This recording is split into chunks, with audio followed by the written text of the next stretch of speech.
আজ এখানে উপস্থিত হয়েছি আমাদের মুসলিম মুসলমান ভাই বোনদের পক্ষে দাঁড়িয়ে মুসলিম নিধনকারী বিশ্ব সন্ত্রাসী ইসরায়েল, আমেরিকা, ভারতের উগ্র হিন্দুত্ববাদীদের বিরুদ্ধে প্রতিবাদ করবার জন্য।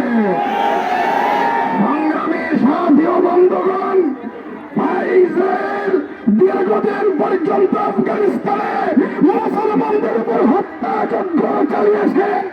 এর বিনিময়ে আফগানিস্তানে মুসলমানদের বিজয়ের পতাকা উত্তীর্ণ হয়েছে।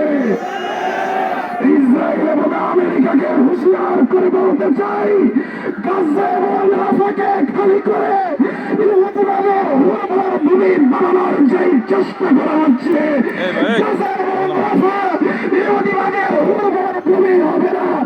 গাজা এবং রাফা ইহুদিবাদের কবরস্থান রচিত হবে।